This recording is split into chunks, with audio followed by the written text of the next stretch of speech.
assado de tira, a Argentina.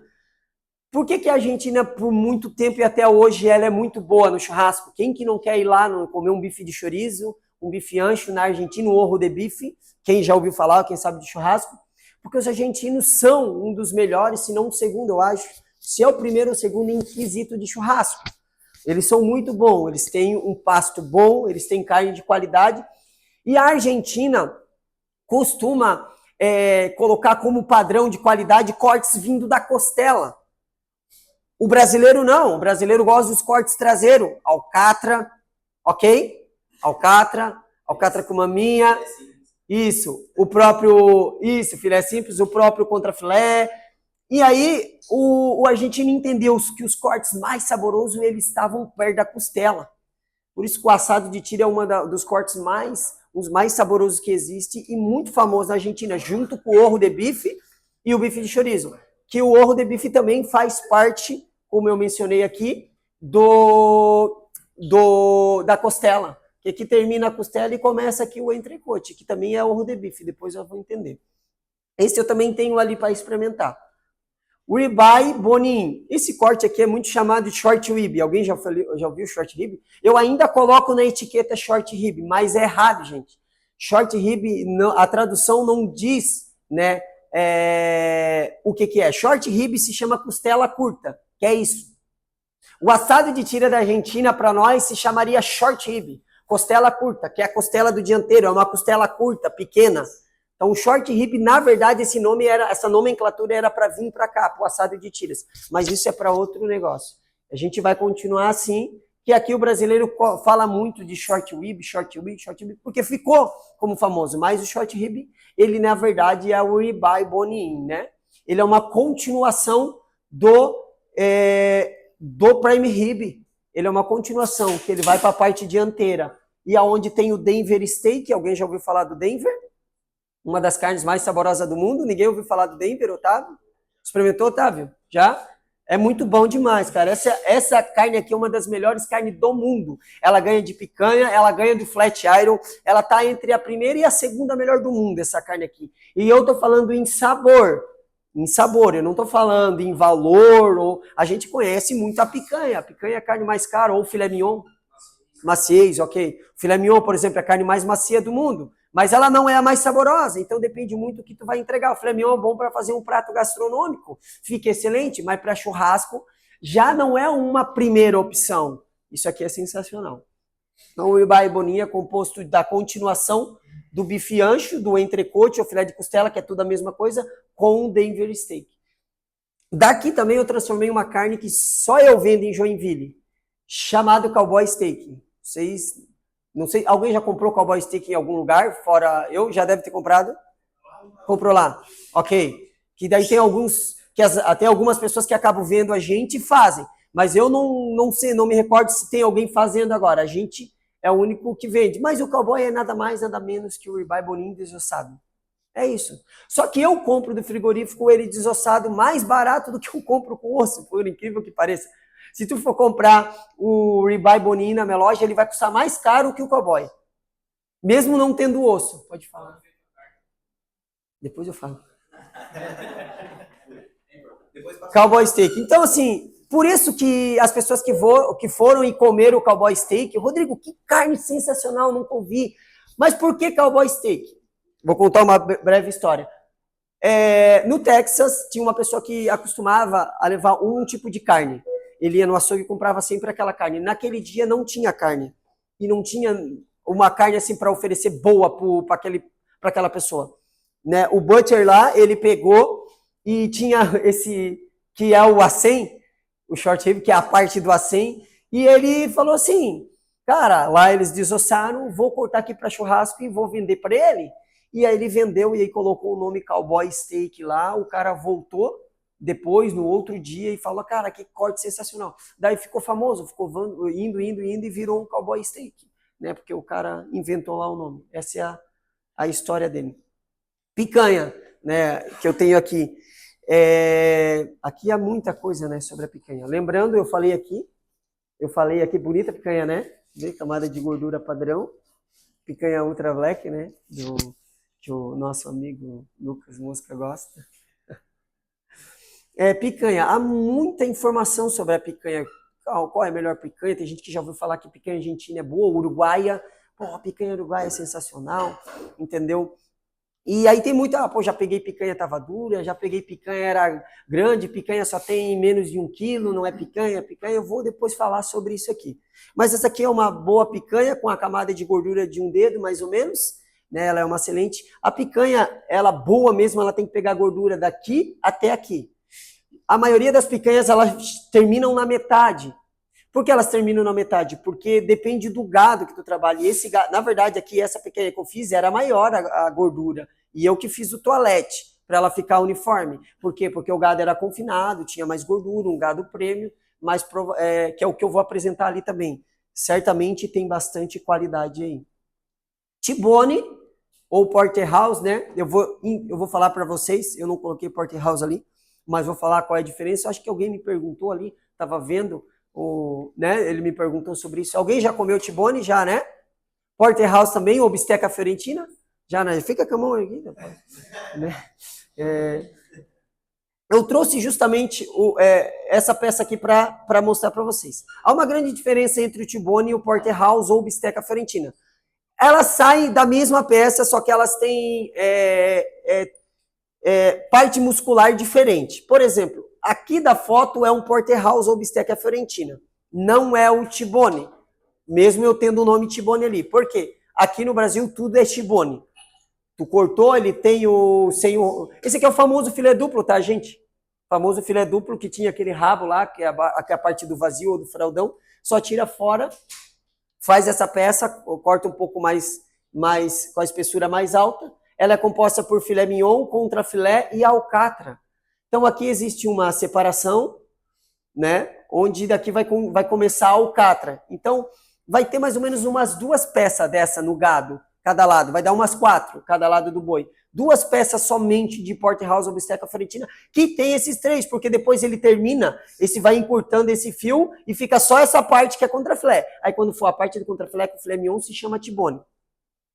Ele é chamado bisteca fiorentina ou porterhouse quando ele tem as 3 composições. Que é onde que veio isso? Lá da Itália. Bisteca alla fiorentina.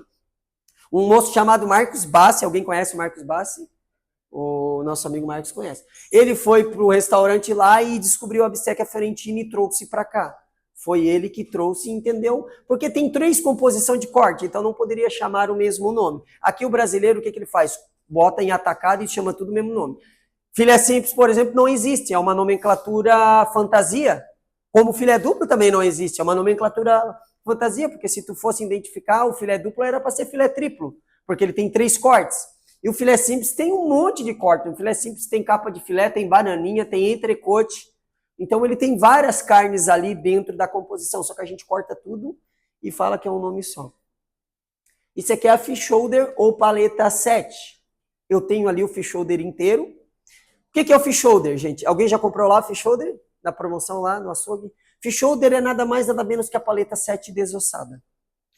Rodrigo, mas como que é bom? Paleta 7 eu faço só para panela? Ó, ela riu ali agora. A paleta 7 eu faço de panela, minha mãe fazia, né? Minha avó fazia, porque o boi melhorou. Acabei de falar que a gente melhorou de qualidade de gado. Hoje a gente tem raça Angus, raça Hereford, Devon, Charolais, outras raças muito boas, que são raças britânicas. Então essa cruza melhorou muito a nossa carne. Então a gente pode pegar uma paleta 7 e fazer na grelha, pode pegar um lombo a 100 ou para os mais antigos um lombo agulha e fazer na grelha que vai ficar muito bom. Mas não é simplesmente você pegar aqui para qualquer lugar e falar assim, agora eu quero uma paleta 7 em qualquer lugar que vai ficar bom. Não é assim, porque o gado muda, né? Você pode comprar paleta, o fish shoulder comigo tá bom e tentar comprar lá em outro lugar e não está bom. Muda, toda semana tem abate, né? E vai mudar, não adianta. Então depende muito de como a pessoa trabalha com qualidade. E o que é o shoulder? Que eu falei de shoulder aqui? Não, deixa eu ver se tem. Falei do shoulder? Tinha a peça shoulder? Tinha, né? Eu falei ali, né? Então eu só botei o shoulder aqui junto para... isso, do fish shoulder para desossar. Ok, mas é nada mais, nada menos que a composição da paleta 7. Ok? Esse aqui é o shoulder e esse aqui é o peixinho. Ele junto se chama fish shoulder. Esse aqui que daí é o que a gente ia falar, o próprio Otávio comentou.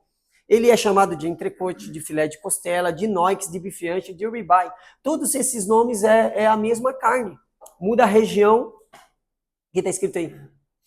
Otávio, entrecote está aí? O garoto propaganda. Então, todas essas é a mesma carne. Por que ela é diferente do contrafilé? Eles são uma barra assim inteira, desse tamanho mais ou menos, a parte lombar inteira do gado. Metade daquilo é parte de contrafilé, outra metade não é. O contrafilé é só isso aqui. Quando começa a pegar o entrecote, o filé de costela, e começa a aparecer essa carne aqui que se chama serra, na Argentina, ou sobrancelha para nós no português. Essa aqui, para mim, é a carne mais saborosa do mundo. Ela ganha, talvez, do Denver. Aqui a gente tem maciez, textura, sabor, cara, é sensacional. Ela é tão boa, por exemplo, é difícil tu comprar ela sozinha. Ninguém vai vender ela sozinha. Eu quero só a parte de cima do filé de costela, ou capnoix, ou capa do entrecô. Eles não vão te vender, mas essa parte aqui é extraordinária. Depois eu vou mostrar para vocês. Por isso que o entrecote é uma carne muito procurada. Por isso que o filé de costela, ou na Argentina também chamada de bife ancho, ou orro de bife, é muito procurado, porque ele tem essa composição aqui, que é metade dele que é extraordinária. E aqui a gente pega uma continuação do contrafilé. Qual que é a diferença um pouco do entrecô para o contrafilé? O entrecô tem uma camada de gordura aqui em cima, que se chama capa do filé. Alguém já pegou picanha falsa, né? Então a capa do filé protege ele para ser a melhor carne. O contrafilé não tem isso. O contrafilé tem camada de gordura direto para a carne. Já viu que o contrafilé tem aquela camadinha de gordura do lado dele? Eu não sei se eu trouxe. E o entrecote não. O entrecote ele tem aquela capa de filé que é uma carne um pouco mais dura, quem sabe. Ela não é uma carne dura, para quem sabe fazer, mas ela é comparada às outras. Então ela sofre com isso para poder entregar uma outra carne, uma qualidade.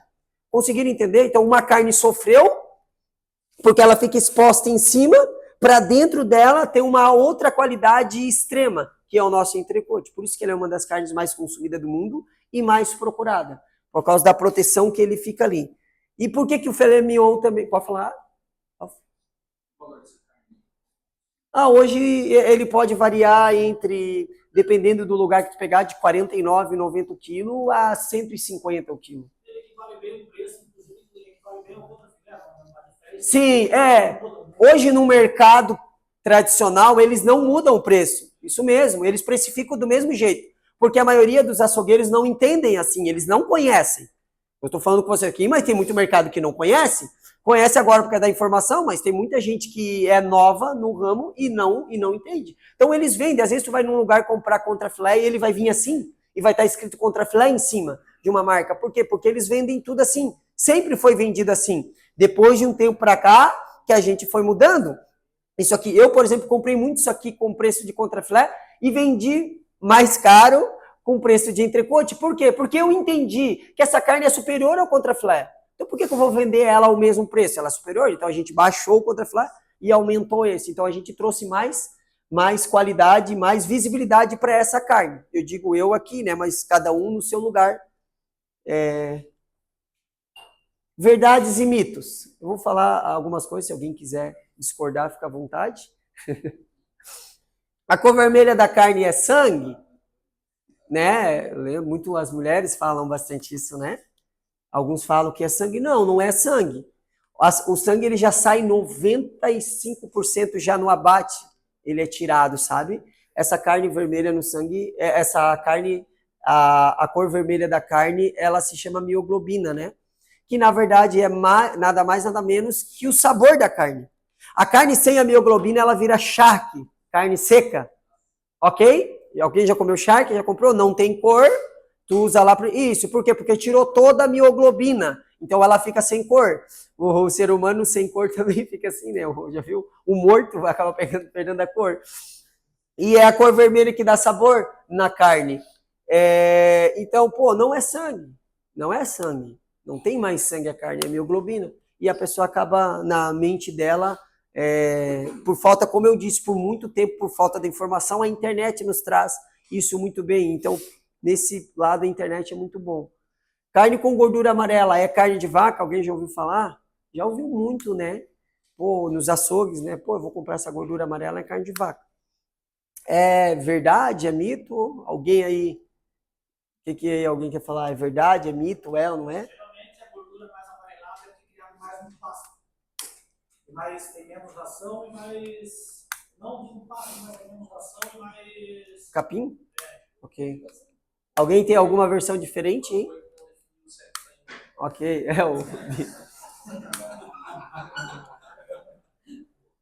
Alguém tem alguma coisa diferente?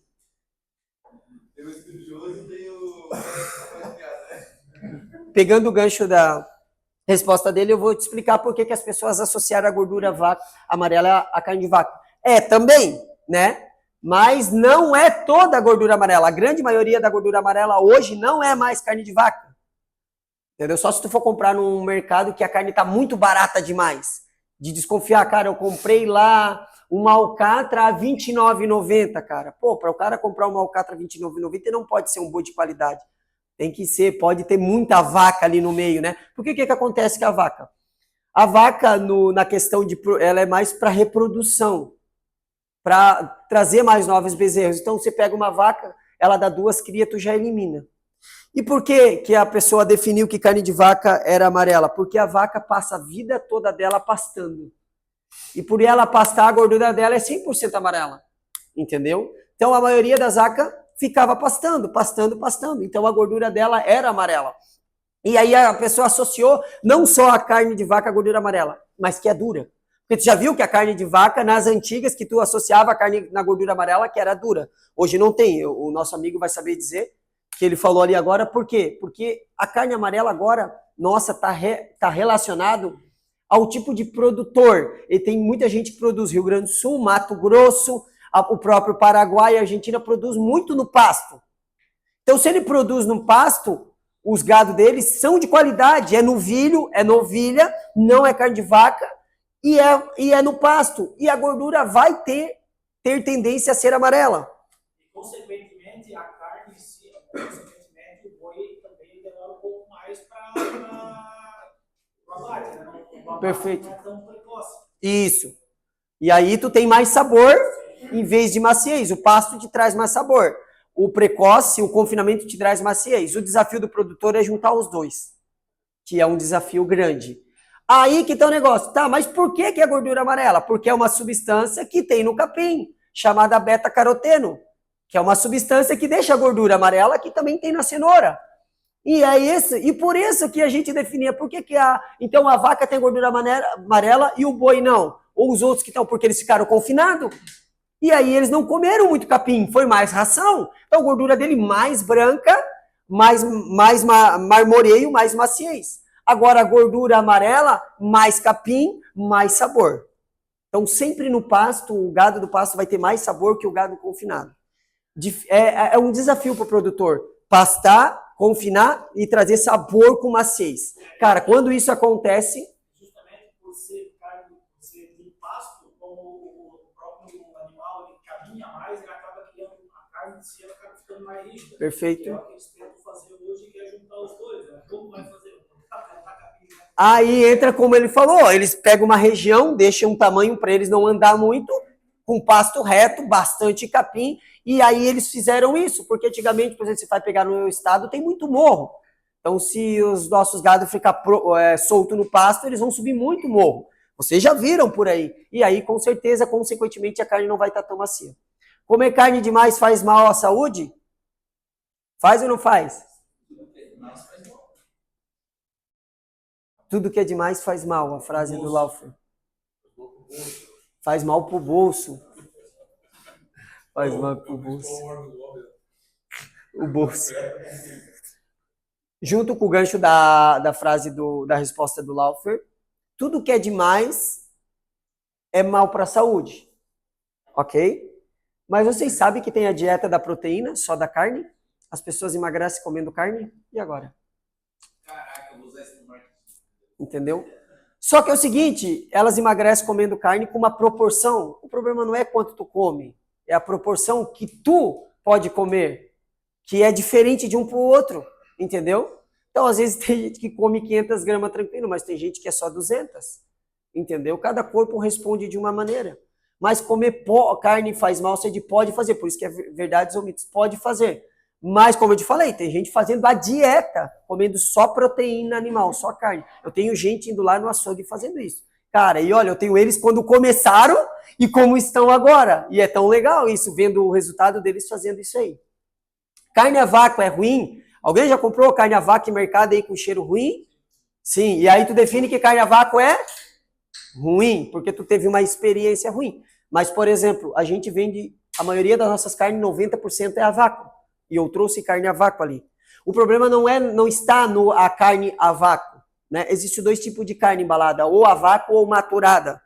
A carne maturada, o processo dela é dar mais durabilidade, maturação, é trazer mais validade para o produto. Então a indústria faz muito isso. Ela vende a maioria a carne maturada. Você vai ver que a carne maturada tem uma validade superior do que a carne a vácuo. Eu não vendo carne maturada porque eu não coloco esse tipo de conservante na carne. A indústria coloca e é permitido. E não faz tanta diferença para vocês. Não vai fazer, vocês não notam isso. Mas para a validade do produto, sim. Mas nós optamos por não fazer isso. Então as nossas carnes têm validade muito menos. Enquanto o frigorífico tem 45 dias, a nossa validade tem 20, 25 no máximo. A gente diminui porque a gente não trabalha com conservante lá. Então, aí, Rodrigo, tá, por que a carne a vácuo é ruim? Aí esse conservante na carne, uma vez que a carne já está lá bastante tempo, ela vai começar a soltar aquele líquido que é a mioglobina, aquele líquido junto com esse conservante, né, traz aquele odor. Aí imagina essa carne que soltou esse líquido e né, ela voltou, porque ela vai voltar para a carne. É como se fosse um molho. Porque tu compra aquela carne com um monte daquilo que tu chama que é sangue, mas não é mioglobina, e ela volta para dentro da carne, porque vira um molho, como se fosse temperado, e aí tu vai comer a carne, tem um sabor ruim, entendeu? Então o sabor ruim está mais atrelado a isso. Rodrigo, então pode comer carne a vácuo? Claro que pode, escolhe certo. Escolhe com uma data de validade menor, boa, escolhe com a carne, depois vocês vão ver ali, ó, foi embalada hoje. Se ela ficar lá na minha geladeira uns 5 dias, ela já vai começar a soltar líquido, dependendo da refrigeração. Então ela já começa a perder a qualidade, com certeza. Então o importante é tu ver visibilidade da carne a vácuo, mas não tem problema em comprar carne a vácuo. Até a carne maturada, porque a carne maturada ela é mais macia, tá? Porque o processo de maturação ela traz mais maciez, perdendo enzimas, ela traz mais maciez para a carne. Enzimas são,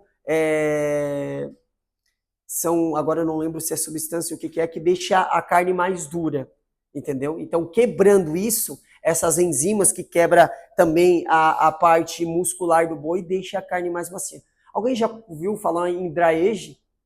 Carne velha, carne deixando apodrecendo, que é o original, carne podre, para depois tu limpa ali, tu vai comer uma carne que tem um sabor acentuado de um queijo, e aí ela é super macia. Sim, porque aquele processo faz perder muitas enzimas.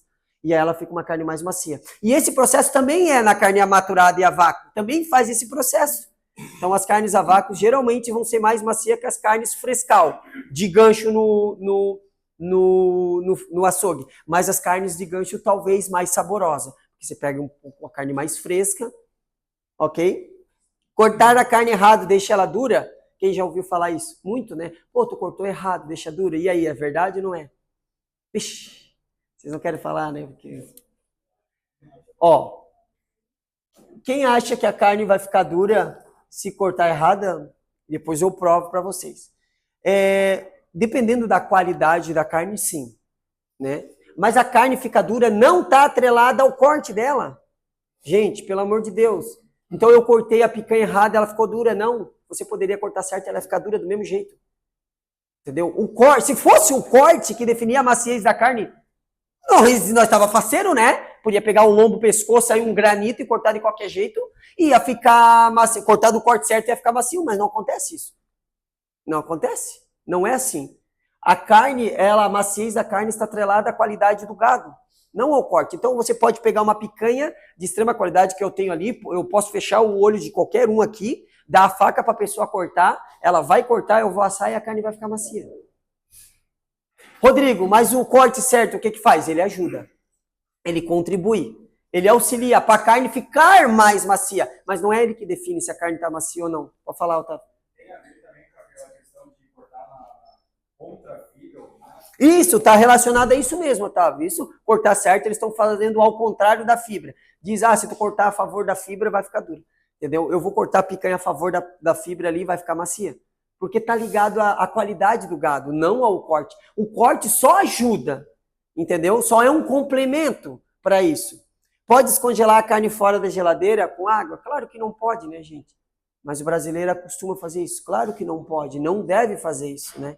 Você muda a qualidade da carne. Pode trazer a tua carne com cheiro diferente, pode fazer contaminação, né? Então não deve nunca descongelar a carne. Como deve descongelar, Rodrigo, a carne?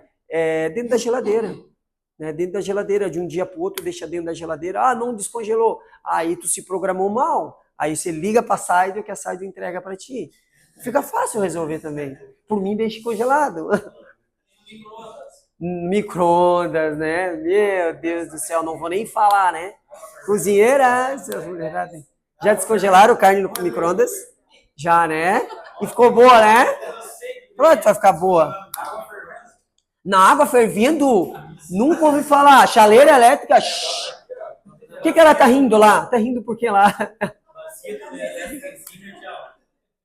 Acelerar o processo, né? Meu Deus, pra que fazer isso? Já pré-coziu, né? Ele selou como selar a carne, água fervendo. Eu vou lançar um curso de como selar a carne sem o carvão. Água fervendo. Tem ponto certo para comer a carne? Agora eu peguei. Tem ponto certo para comer a carne? Um falou que tem. Meu Deus do céu. Marte forte, né? Gente, depois eu vou provar para vocês que tem um ponto certo de comer a carne. Por que tem um ponto certo de comer a carne? Pesquisas mostram que se tu comer a carne mais mal passada, não deve, tem perigo. E se tu comer bem passada também, gente, sabia? Tanto bem passada quanto mal passada tem perigo para a saúde. E já a carne no ponto certo, que eu digo que é o ponto, né? Ele seria, Rodrigo, posso comer ao ponto para mais? Pode. Pode comer ao ponto para menos? Pode. Eu não aconselho, muita gente gosta de comer a carne mal passada, eu não aconselho, mas pode comer sim. E tem gente que come selada, carne selada, praticamente crua, entendeu? Cara, vamos entender que a carne também tem bactéria. A carne tem bactéria, mesmo assando ela. Então, para mim, queimar toda essa bactéria, eu preciso chegar no ponto certo. Então, o mal passado não foi queimado totalmente. Algumas vezes vai ser insignificante, tu nunca vai sentir, mas às vezes algumas coisas que tu aconteceu foi por causa da carne mal passada e tu acha que não é. Foi porque tu comeu demais, tu achou. Entendeu? Ou porque tu misturou com a cerveja, com o queijo, com não sei o quê, e às vezes tu pensa que é isso, e às vezes não é. Entendeu? Então, a carne ao ponto, ela chega ideal, ela queima toda a bactéria necessária.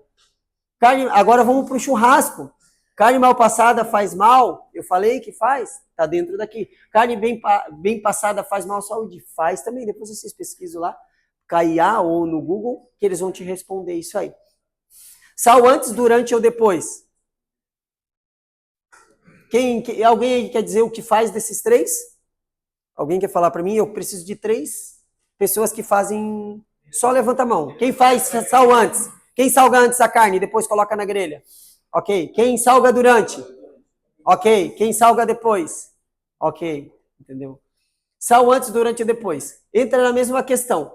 Rodrigo, pode fazer para mim, o importante é você fazer churrasco e comprar na saída. Não me importa como tu coloca o sal. Isso é um problema teu. Né? O importante é que tu coma a carne, né? Que tu tira ela no micro-ondas e... que carne tava boa, o almoço, a janta da mulher, né?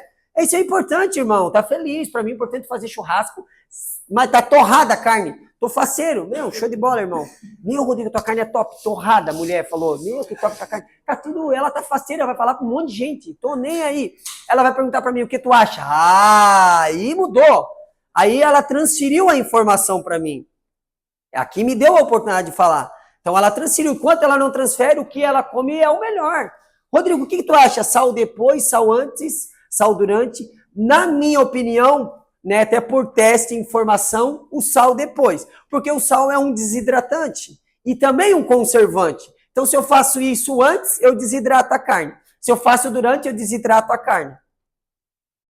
E quando eu desidrato, eu tô falando assim, Rodrigo, meu churrasco vai ficar ruim. Não, ele vai ficar bom também. né? Claro que ele vai ficar bom, mas eu vou supor em porcentagem. Com sal depois eu poderia ter pelo menos 90% de qualidade da carne que eu comprei, uma vez que pinga na churrasqueira e tu perde qualidade. Toda carne vai perder qualidade. Só que com sal antes, eu aumento isso. Com sal durante, eu aumento mais ainda isso. Então aqui eu tenho 60% de qualidade, aqui eu tenho 70%, aqui eu tenho 90%. O que é qualidade, Rodrigo? De pegar o que aquela carne entrega de melhor, de sabor. Então, às vezes, por que a carne torrada não tem sabor? Por quê? Porque ela perdeu a maioria do líquido dela, que é o que dava sabor. E o sal faz o quê? O sal, quando ele entra na carne, ou antes ou durante a cocção, ele tira esse sabor, ele tira aquele líquido, pinga mais, e é aquilo ali que dá o sabor na carne. Então, se tu faz esse processo durante, tu tira tudo isso. Quando tu não coloca, você vai notar que ela quase não... Na verdade, ela não vai pingar quase nada no carvão. Não vai pingar. E se pingar, é só gordura. Se a carne tiver com gordura. Da carne, não vai sair, tu não vai ver subir o molhinho. Lembra daquele que é assim? Subiu o líquido, vira. Dificilmente vai fazer isso, porque quem sobe o líquido? É o sal, não é o tempo. E a pessoa achava que era o tempo. Subiu o líquido, vira. Não, porque geralmente é o sal que faz isso. Rodrigo, se eu deixar muito tempo, vai sobrar o líquido? Claro que vai subir, mas bem pouquinho. A carne vai estar já assada daquele lado, sem sal, e o líquido não vai aparecer. Por isso que a pessoa sem sal também se perde no assar a carne. Estava acostumada com o líquido. Então, o líquido subindo quer dizer que o sal falou assim, ó, vou te tirar daqui de dentro. Aí tu vira, caiu o líquido. Então, se eu fosse querer pegar maior qualidade, né, num churrasco, o ideal seria fazer o sal depois. Eu tenho isso nos meus vídeos no YouTube, né, pode seguir lá, @sai_do_ponto_da_carne, lá eu tenho alguns cortes falando a respeito disso. Então, Rodrigo, Mas o sal depois.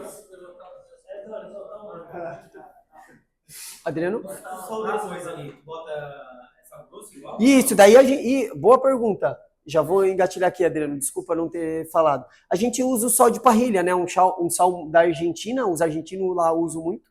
Sal de parrilha é um sal diferente do sal grosso, né? Um sal um pouco mais fino, né? O que é o papel do sal grosso, para vocês entenderem? O sal grosso, ele é assim, ele solta um pouco de líquido em pedra e não solta mais.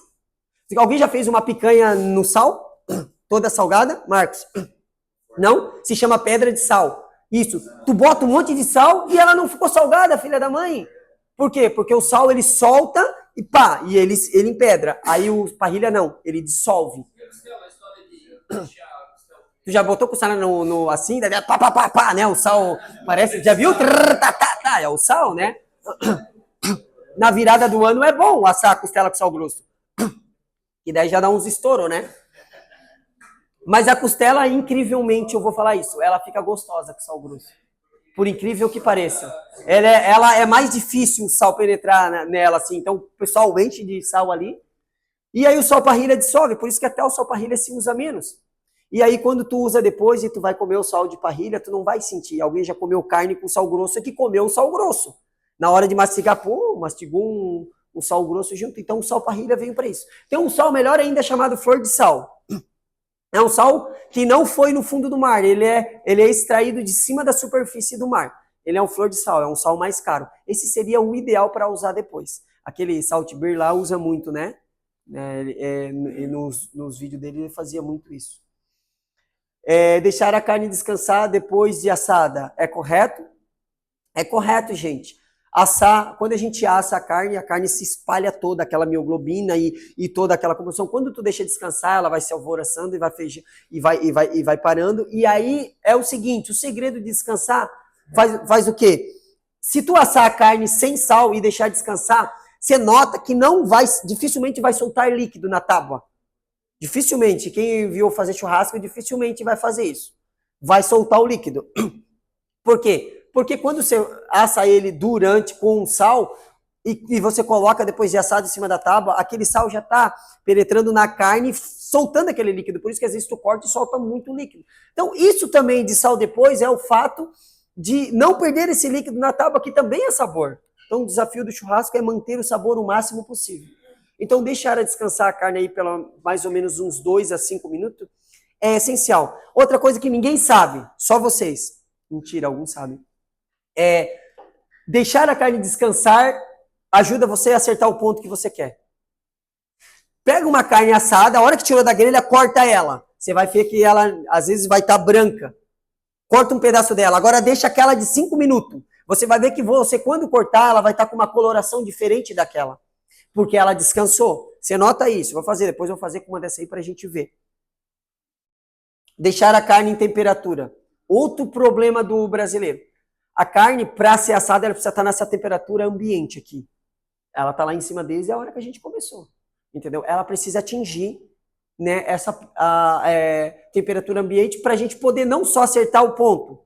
Né? A maioria dos erros das pessoas que não conseguem acertar o ponto da carne, ou o ponto desejado, está relacionado à temperatura da carne. Tira geralmente da geladeira e coloca para assar na grelha.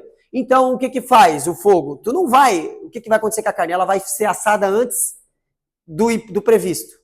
Então, não sei alguns aqui, mas quantas vezes você assou uma carne e achou que estava pronta, quando cortou estava mal passada? Precisava colocar de volta. Provavelmente temperatura. E é o seguinte, temperatura ambiente tem que cuidar, porque daí tu assa demais. Porque ela já está na temperatura ideal. Ela só precisa da temperatura do fogo para fazer a cocção dela. Então, ela na temperatura ambiente tem que cuidar para não assar demais. Ela na temperatura gelada, você pode assar e ela ficar mal passada. Entendeu? Você comentou de deixar ela 2 minutos, 2 assim fora ali. Mas nesse meio tempo, ela não chega a ficar fria na hora que você vai distribuir depois? Se for steaks maiores, não. Se você cortar a fatia assim, ela não vai esfriar, né? Mas depois eu vou te mostrar isso. O brasileiro também tem esse costume de comer carnes mais finas. E aí aqui eu vou fazer as carnes mais altas. Carnes altas assim. Então não tem, ela tá com calor dentro dela, é impossível ela ficar gelada. Impossível. E aí outro modelo de degustar a carne, a gente pega, o legal é happy hour, é assar a carne e comer na hora. Tu tem o melhor daquela carne. Se tu come depois, tu tá gelada, entendeu? Ficou mais dura, a carne esfriou, tem essa tendência. Eu errei aqui, deixar a carne em temperatura ok.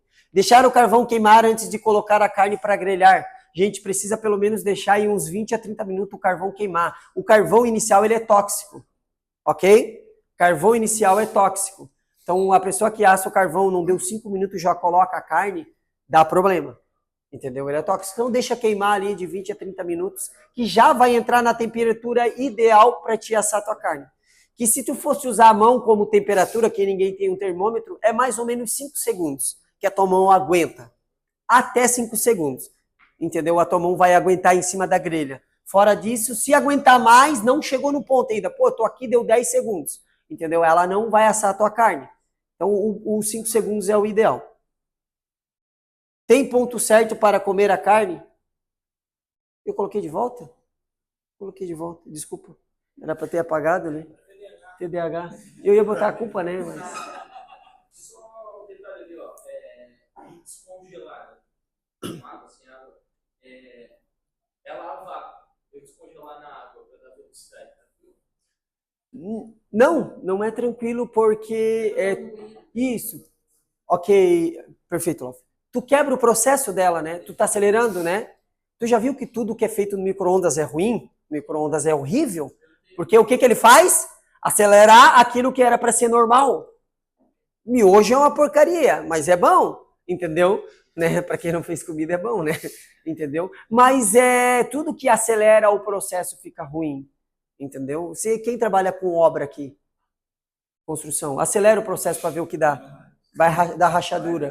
Vai dar isso, aquilo. Entendeu? Às vezes acelera uma venda de um imóvel para ver o que dá. Entendeu? Tem de pacientes que às vezes tem que conversar com o cliente. Aí, o que tu achou? Gostou? Entendeu? Às vezes tu força. Então é tudo isso. Acelerar nunca é legal. Só se tu for o Usain Bolt. Aí você precisa acelerar mais ainda, né? É isso aí. Tá bom, gente? Isso aí é para vocês algumas informações. Eu não tenho como passar tudo o que eu queria passar, é impossível. Tem muita coisa. Foi colocado ali, até o Evandro colocou, uma questão de workshop. Numa outra oportunidade, eu poderia trazer aqui metade dessa barra inteira do boi lá, a parte lombar, da onde saem os maiores cortes, e cortar na hora para vocês verem. Isso é muito legal. A gente pode aqui, né, futuramente, fazer um workshop. A gente pode organizar num lugar assim, e aí vocês convidar a esposa e fazer assim legal. E eu trazer e apresentar os cortes e a gente degustar, entendeu? Seria até uma prática um pouco maior, que aqui é um pouco mais teoria. Então, vendo aquilo ali é muito mais legal. E de momento é isso, gente. Tá bom? Depois eu vou assar agora aqui. Não. Vamos marcar. Depois eu vou lá, vai continuar aqui, eu vou lá para assar as carnes lá e aí a gente continua, tá, gente? Pessoal, a gente vai comprar um coisinha. Ah, tá. Lá no final do ano já tá programado. Obrigado, tá, gente?